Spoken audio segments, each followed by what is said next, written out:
All right, let's talk about something that affects millions of men, but that we just don't really talk about. Premature ejaculation.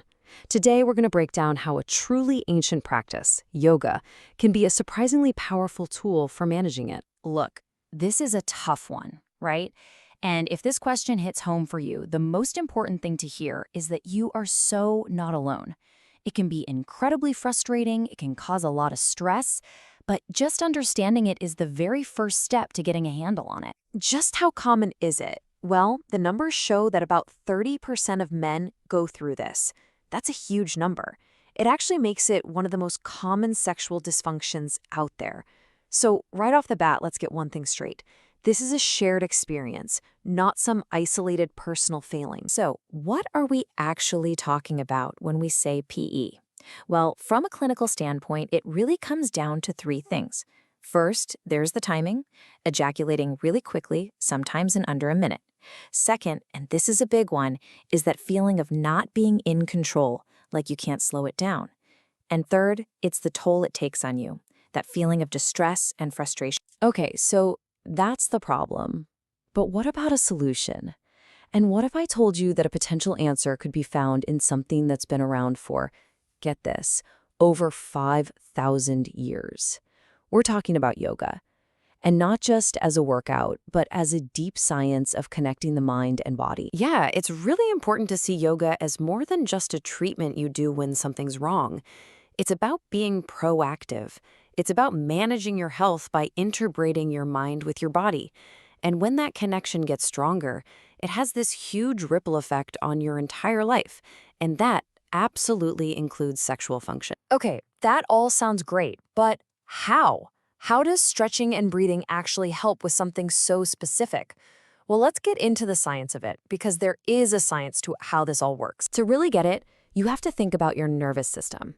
It has two main modes. Ejaculation is triggered by your fight or flight system, the stress response.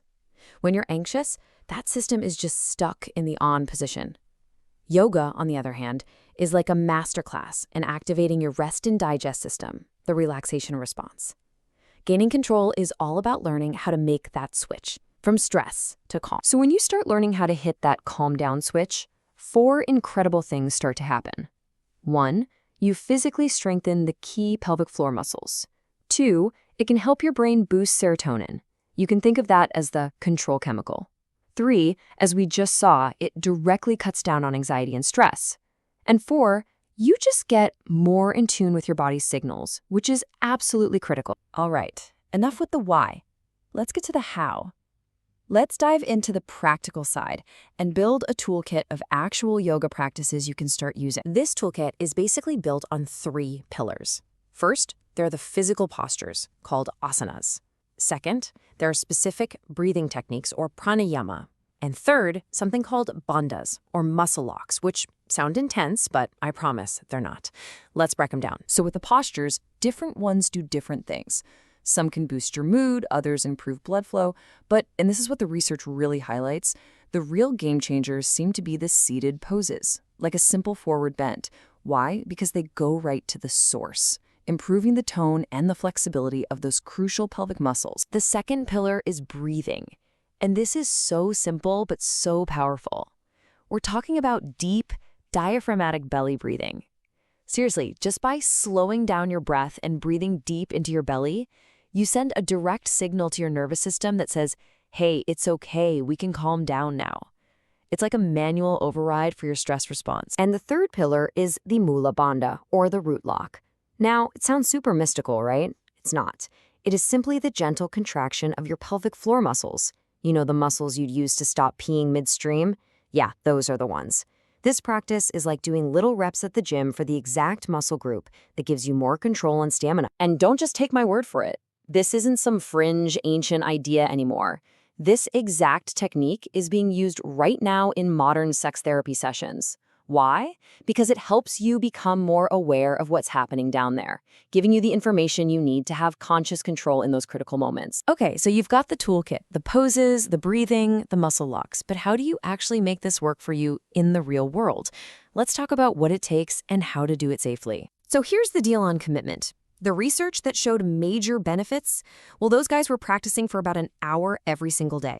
So this is a real investment of your time. And you gotta manage your expectations on timing. This is not a quick fix. In that same research, it took about 3 months of consistent, daily practice to see significant improvements. So this is about playing the long game. It's about patience and consistency. And finally, it is so important to do this safely. First, it takes daily motivation. You've got to commit. Also, you have to modify things for your own body. If you have high blood pressure, for example, no jerky movements, no pushing into pain. And listen, while this is an incredible self-help tool, it is always smart to talk to a professional. And remember, you can absolutely use this right alongside any other treatments a doctor might recommend. So we started this whole conversation talking about one specific problem, didn't we? But where we've ended up is, well, it's something much bigger. It really begs the question, could taking the time to truly connect your mind and your body be the key? Not just for better control, but for a more aware, more present, and just a more satisfying life overall? That's a powerful thought to end on.